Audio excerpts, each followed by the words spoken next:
the one in which we should be careful of what we think. Welcome to Supernatural First Watch Podcast, a rewatch podcast designed to be spoiler-free and enjoyed as if it's your first watch. I'm your host, Kimberly, a self-proclaimed sci-fi and fantasy fan, and previously on Supernatural On the Road So Far, we had a run-in with some shadow demons and actually got to meet Daddy in person for the first time all year. But now we're back to our regularly scheduled format, including the normal previously on segment, which highlights that the boys are searching for Dad and doing the family business. So, our big picture overview of Hell House is that Sam and Dean are investigating a house haunted by a ghost, but not all is as it seems, and they run into some ghost hunters that run a website as well. So let's dive in to the deep of Hell House. Alright, so we open with our normal opener, in which 2 months ago in Richardson, Texas, a whole group of teenagers, or 20-somethings, are checking out a creepy house, because that's what you do when you live in Texas and have nothing better to do. And, of course, we've got our requisite blonde woman moment where she doesn't want to go in, she knows the score, she knows the game, but in common horror trope, it doesn't take very much to convince her that, you know what, it's all kinds of fun, we should go into the house. So, the group of young adults go into this house that actually kind of looks like a bit of a barn, and they find all sorts of symbols that are written on the wall. And as they are exploring and everyone is freaked out, one of the people in the group is telling the story of Mordecai and how he only goes after girls. In fact, it's girls just like the woman who was reluctant to walk in at the beginning.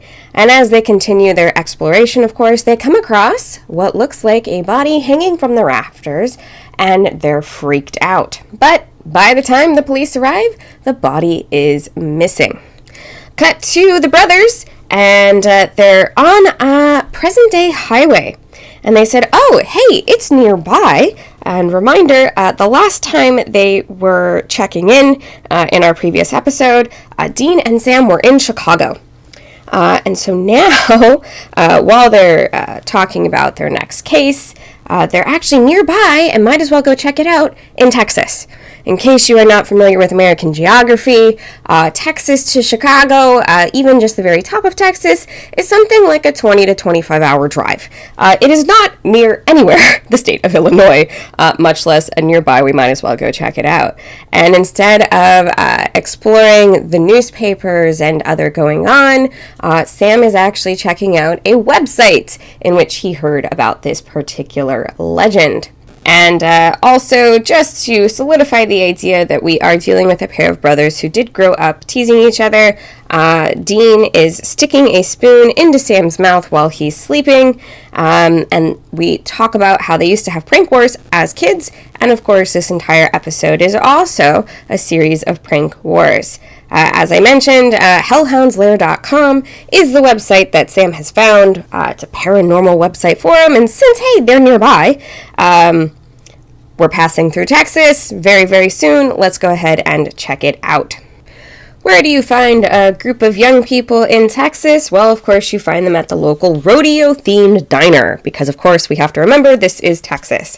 And the brothers decide that this time they're going to be reporters from a Dallas paper investigating what they think they have in terms of this story. And they managed to find one of the people who had been in the group, and they say, yeah, I don't really know, but you should go and talk to Craig. He's the one who knew the story, and of course they're freaked out and don't really want to talk to a bunch of reporters, so they head on over to Craig's day job, working in a record store.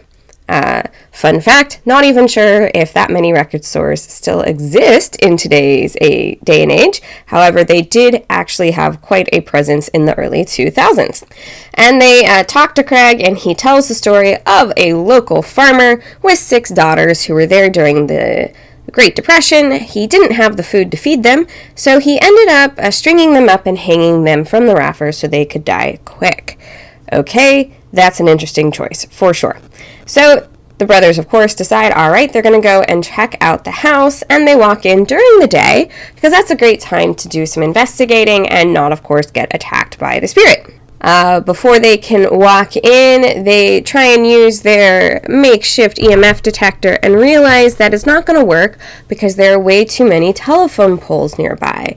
Of course, not mentioning the fact that most of the time they're exploring a house that is in some sort of suburb, which usually does have telephone poles nearby. So they go into the house to try and do a little bit of investigating and, of course, see all of the symbols painted on the walls. And Dean is intrigued by something. He thinks he sees something, he thinks it's recognizable, but he just can't quite put his finger on it. And while investigating the house, they run into Ed and Harry, who are paranormal investigators, and they're the ones who actually run the website Hellhound's Lair that Sam found the initial case on. They claim to be professionals, and they are conducting a scientific investigation and trying to use plain language to explain what actually happens in the paranormal world to what they see as a bunch of amateurs. Of course, the brothers are highly amused by this exchange and let the ghost hunters carry on their way because they know the real deal. They hit the library and go to do a little bit of investigating. Sam is hitting the library while Dean is hitting the bars and deciding to leave the legends to the locals. The prank war continues with mariachi music coming on the car as soon as Dean turns the key and also the windows activating. They're about to call it in and decide maybe or maybe not this is not really a case for them when we check in on yet another group of kids who've decided to play a very deadly game of truth or dare. They're just outside the house, and a young woman has two choices. Her truth or dare option is to make out with the guy who's in the group or to go and explore the house because it's creepy. And she readily takes the option of exploring the creepy house. Of course, she goes in by herself and passes a whole bunch of creepy stuff that we didn't see the first time around. And the house seems to have changed and transformed and become even more sinister than it was when we checked in at the very beginning of the episode. She's just about to leave when a spirit behind her attacks, wraps a rope around her neck, and strings her up in the rafters. While at a restaurant, Dean and Sam hear about the latest death and go to investigate. They're able to chat with a couple of locals just lingering around outside, and without any sort of explanation about who they are or what they're doing there, they are easily able to get an explanation about exactly what just happened. They're waiting around in the bushes, not very stealthily, mind you, waiting for the cops to leave, but they don't seem to be making any tracks to do so. But then, of course, they spy the ghost hunters out of the side of their eyes, so they make noise so that the ghost hunters get caught, and they break in behind the cops' back as they chase them down. Once again, Dean is stopped by the symbol he sees on the house, really trying to figure out where he knows it from, but they continue to do their investigation. They venture on into the basement, where they also are confronted by the spirits. And shock upon shocks, they hit the spirit with rock salt. It seems solid. It does get hit back by the force of the shotgun blast, but it doesn't disappear like it's supposed to, because if it was a spirit, it would be affected by salt. They race away from the house and right past Ed and Harry, who have been trying to evade the cops and are actually then about to get apprehended again, not before they capture footage of Mordecai. Dean and Sam have a brief exchange mentioning mediums and how popular they were and had their own call-in shows at the time of the early 2000s, including John Edwards, which sparked an entire wave of ghost hunters thinking they knew best. Dean and Sam keep referring to the kids who are the ghost hunters, though at this point in time, I do believe Dean and Sam's age is actually quite similar in age to the group of kids who are breaking into the house and to the initial group that they encountered, especially the ghost hunters themselves. When they get back to the motel, the boys try and figure out what on earth is happening, because a spirit should have been affected by rock salt. Dean also remembers that the spirit had slit wrists, which was not part of the story they were initially told. When Sam goes to check out the website, he realizes that the website is changing the story.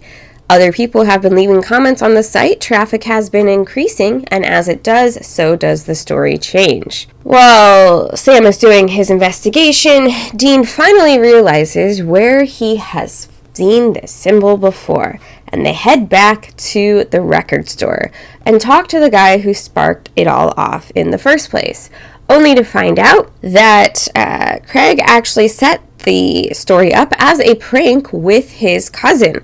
The woman hanging from the rafters was his cousin, painted up to look like she was a spirit, and then of course easily got down before the cops could arrive, and they had pre-prepped the house. So they painted a whole bunch of symbols on it from Dana's religious textbooks that she had for a class she was taking.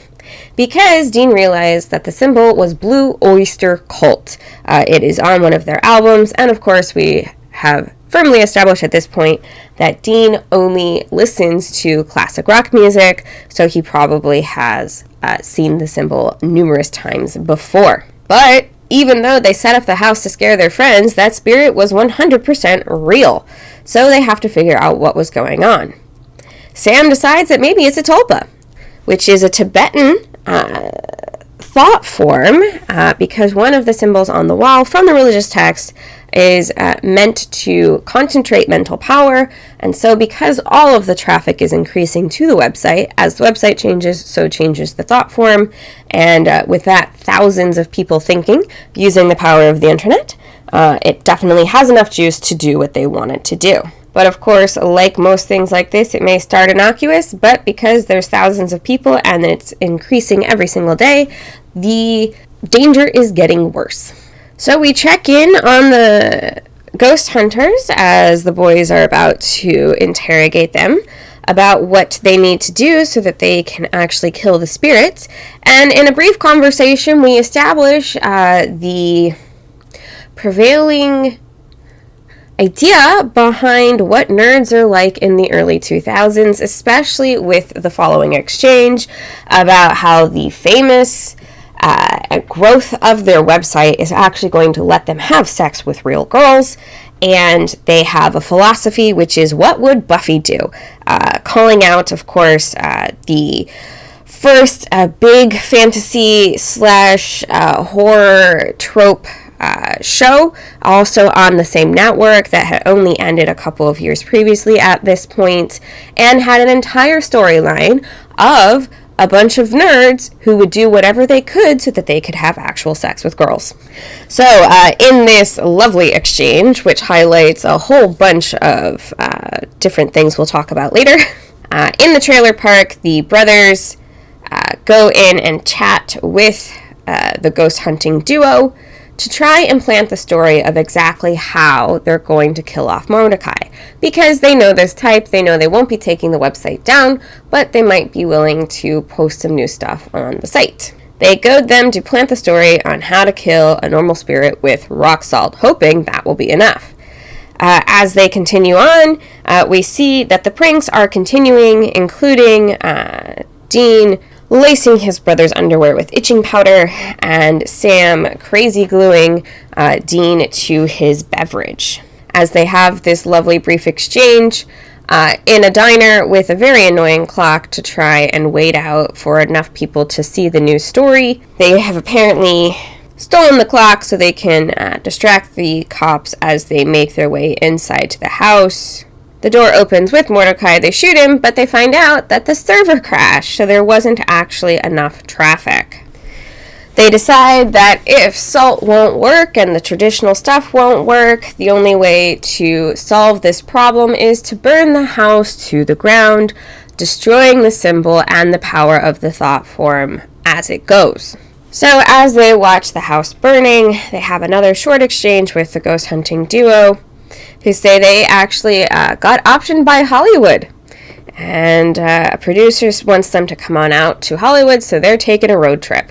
And before you can decide that this is really TV land, Sam reveals that he is the one who actually pretended to be a producer, and he hid something in their back seat for the trouble they have caused them.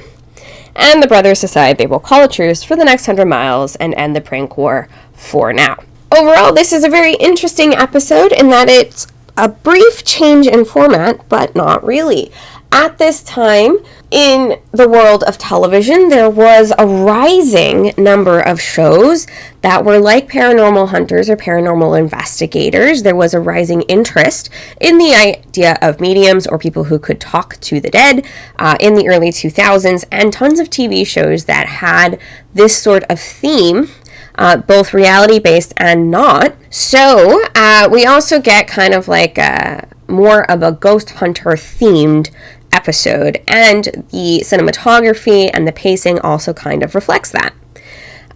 Overall, it's a solid episode. Nothing too transformative happens, but I do find a lot of pieces of this very, very intriguing. Number one, as I said, paranormal, ghost hunters, that type of thing was actually becoming really popular at the time. So calling out the fact that both Sam and Dean are actively trying to hide the supernatural every time they go on a hunt, when the world in present day, which we have established based off of the dates that the brothers share and all of the other things going on in the world, that we have established they are hunting in present day. So there is a growing interest in quote-unquote present day about ghosts and the supernatural and what's going on. Buffy exists in this world because the ghost hunting duos do have that idea of what would Buffy do. So it is a world in which the paranormal and horror and all of those local legends could actually be real. And to the point where people would go and pay for a ticket to be on John Edward's show so they could try and talk to their dead family members. But ironically, also a lot of people, you have believers, non-believers, but when it happens to you, you become a non-believer even though you claim to be a believer. So there's a really great deep dive you can do into this around the idea of how many baddies, if you will, how many of the things that go bump in the night actually came into existence because people believed in them. You know, it's a chicken and egg kind of situation here. Does the idea of witches exist because the people were afraid of them? Or were people actively being witches, and then the fear of the unknown is what triggered it? You know, which one came first? There's a whole bunch of religions that have what many would today consider witchcraft, but was actually just a way to, you know, try and get better crops or try and heal the sick at the time. So this is in a world in which we have mostly the monotheistic religions, such as Christianity, Islam, and Judaism. But if you go back and look at early Celts, early Romans, early Greeks, all of the time before the wave of Christianity hit them, a lot of their practices are what has been portrayed as witchcraft in various forms of media. So the idea of, well, if you think it, that's all it takes for enough people to do it. And this has been documented as well in academic papers with terms of mass hysteria. What does it take to get a group of people to all think the same thing, whether or not it's real? We've seen this as a psychological study. And we've seen what the simple idea of telling people something is true and real can transform the way people perceive the world. A really great example of this, whether or not you believe in the ethics, and of course the parameters for conducting such experiments were changed after this, but the Stanford prison experiment. If you tell people you're a prison guard or you tell people you're a prisoner, it only took about 2.5 days for their behavior to completely transform what most people would say was the norm for all of these college students. So that idea of a thought form, a tulpa, is, you know, what people think creates the reality. The same type of thing, for example, the Hookman. The Hookman is a story I had actually heard numerous times growing up. It's a campfire story. It's a truth or dare book. There were young adult novels published of like short, scary stories. That was one of them. And you have to wonder, where does that kind of thing come in, and why, and what parts of those stories continue to live on past the initial group of people who told them. Of course, the Hookman is the title of one of the episodes of Supernatural, in which People who are immoral, who aren't following somebody else's rules of what a good person should do, is getting attacked by a man with a hook. And there's a whole story behind it, and the piece about the person being strung up and hitting the car and the woman only realizing it the next day. All of those are key pieces of the Hookman story. They're in this episode of the Hookman that we saw previously in this season, but it's a really common story. So where does the difference between legend and reality come in? So I find this as a philosophical discussion to be incredibly fascinating as an episode. Also, the idea of not being able to recognize, like, the ghost hunting duo immediately peg Sam and Dean as amateurs. They don't know enough. They don't know about what's real, what goes on in the world.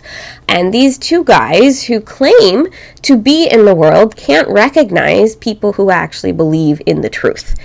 So that idea of we're all telling our own truth, but our interpretations of that truth are so different we can't see another person telling the same truth in a conversation, because it's very interesting, right, to see Sam and Dean talking to this ghost hunting duo at the beginning, and how incredibly amused they are while listening to these two guys who are trying to explain the supernatural to two people who literally grew up in it, which I find super fascinating as well. Also, you have a whole bunch of treaties on the idea of consent and what that looks like and what ties into what we are okay and not okay with. As I mentioned, a game of truth or dare turns into murder because the girl chooses to take the dare of exploring the haunted house instead of kissing the guy that she has no interest in. And this can lead to a really great discussion around what does true consent look like. And this, of course, is before the Me Too movement, but it was really common to see these types of situations depicted in young adult novels and television shows where, it's a harmless game of truth or dare, what could go wrong, and so many things could go wrong, right? And the idea of, what is the lesser evil, and where does your definition of evil come in? Because this girl could have chosen to, kiss a guy, but she didn't want to. So she's like, okay, I'll go scare myself instead because that's what's the lesser evil to me. So there's that piece, and the piece of peer pressure as well, because we have the beginning opening montage where the girl in the group doesn't want to go into the house. And she says it numerous times, but within a very short conversation, the group around her is able to talk her into going into the house. And it's the same type of thing that happens later, and it's the same type of thing we've already seen happen 2 to 3 other times, especially in Asylum, where the girl is going on a supposed date with her boyfriend, and he decides to check out the haunted asylum instead, and refuses to let her leave or take her home. Instead, he wants to go and do what he wants to do, and he's just going to leave her there. So, in the beginning of this episode, we have this girl who doesn't want to go in, and then of course she gets scarred for life because she sees what she thinks is a dead body hanging from the rafters, and the rest of their friends think this is an appropriate thing for a joke. The guy who set this up with his cousin, both his cousin, who is a woman, and himself, decided this would be a funny thing to do to his group of friends, and he feels bad because somebody died now, but he never broke and told his friends that it was all a prank in the first place. It's been 2 months at this point since they found the initial body. That wasn't a body, that was his cousin pretending. But it's been 2 months, and he never came clean to his friends that he set the whole thing up as a joke. So he caused significant mental trauma to a whole group of people and never claimed it. And now he's kind of like, oh, I guess I feel bad, but still isn't all that remorseful about his actions, even though it has now led to the death of several people. So overall, what looks like a campy, over-the-top, ridiculous episode, including the prank war, which I was less than amused by, this episode opens a lot of avenues into what we call the grays of hunting. Where does that line fall, and where does the difference between maliciousness and just good-hearted fun fall? A really great, deeper look. You can look at the episode if you want, or you can just view it as a fun break in formatting where we get the more campy ghost hunting style television show episode than our normal supernatural setup. So the local legend this week, which is of course constantly changing, is that Mordecai had 6 daughters in his house during the Great Depression and became a very misogynistic spirit, as described by Craig, who attacks young girls because he strung up his own daughters from the rafters so that they wouldn't starve to death. Of course, the local legend then changes numerous times, including after doing so, he decided to slit his own wrists, and including the idea that it's only specific young women that he'll go after.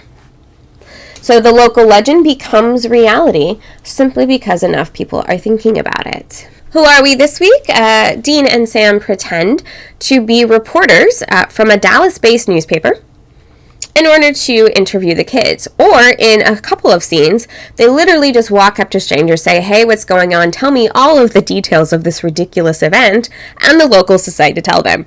So really pushing, I think, the envelope of reality a bit in this, but also a lot of people are open and willing to talk to reporters because they want their 10 minutes of fame, or because they really want to share what essentially amounts to gossip. Other supernatural baddies, of course, the brothers do think they're dealing with just a regular old spirit, and it turns out that they're dealing with a tulpa, a Tibetan thought form brought about by a symbol that concentrates people's mental energy to create reality around them. How do you kill a thought form? Well, you plant a new thought, and in that thought, you need to say exactly how to kill the thought form. Of course, this only works if the thing that everyone is using to create the new thought form is working. So in the early days of the internet, right, we're only about 13 or 14 years into having the internet at this point in time. The Hellhound Lair website looks like an early 2000s website. It also has a hit counter on the bottom, which a lot of people did away with a very long time ago. But the server crashed because it actually had too much traffic and they didn't have enough ability to handle said traffic, which is still a common problem today, but usually it takes a lot more traffic to crash a server. So if you don't have enough people thinking all the same thought about how to kill a thought form, well, you just burn down the place where the symbol was to destroy the power of the symbol. The body count in this episode is just 1, and that is Jill from the second group of teenagers who comes in. And of course, the spirit isn't even an initial spirit because it was completely made up. You've seen them before, AJ Buckley, who plays one of our intrepid ghost hunters. Starting the year this episode aired, had a long-running stand on CSI New York as Adam Ross, one of the techs in the crime lab. So technology in the new age, we have to remember about at what point this particular episode took place. As I said, I keep referring to the early days of the internet because at around this time, the internet became widely accessible, especially in the United States. While the internet was available and used, especially in schools, in the late 90s, very few people, or not a huge amount of people, were necessarily using it for recreation or even in their own homes. But in the early 2000s, in the late 90s is when DSL became available to the public, and of course the early 2000s is when most people were starting to adopt it. This led to faster internet speeds, not tying up your own phone line, and being able to use the internet beyond just a particular megabits allotment.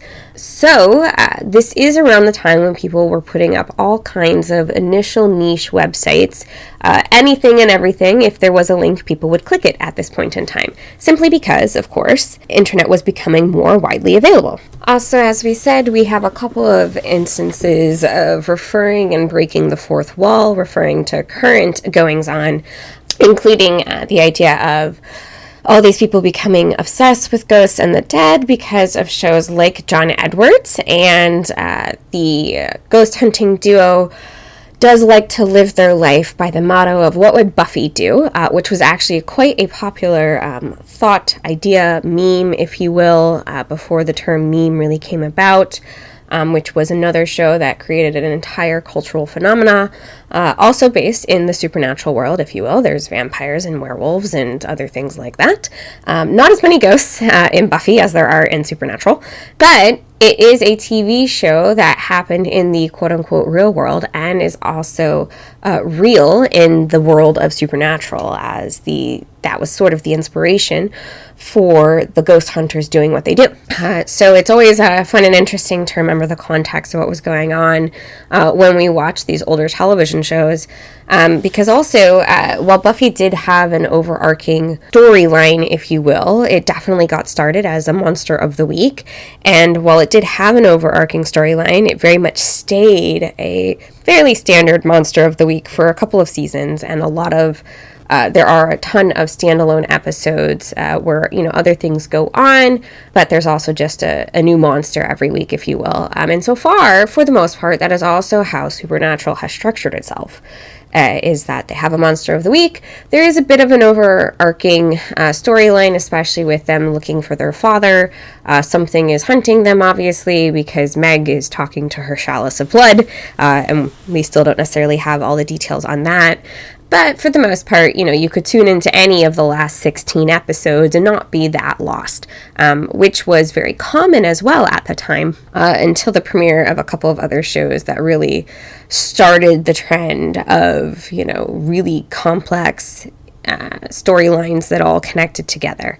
And then let's move on to the family business. So most of this episode, I think, is actually taken down a few notches from the prank war that Dean and Sam are engaging in. We get a lot of, what many would consider a juvenile prank, and it would be funny, I think, if the antagonists, if our leading characters were like in middle school, right? We've got itching powder in your underwear, we've got crazy glue on a soda can, we've got sticking a spoon in somebody's mouth while they're sleeping to, freak them out and wake them up really fast. I'm kind of amazed. We didn't see them fall to the level of putting your hand in warm water while sleeping to cause somebody to pee their pants or something. So it's very juvenile, and I can tell how it could be seen as a way to break up the horror of their lives. But I also feel like this exact prank war with these exact pranks probably happened while they were kids. Or we could do the other side, where it didn't happen at all because they weren't allowed to be children. And I'm not sure, we have seen glimpses of their childhood, but I just feel like it kind of took away from the story, but it also filled in the gaps of the story. Was this episode strong enough to stand alone?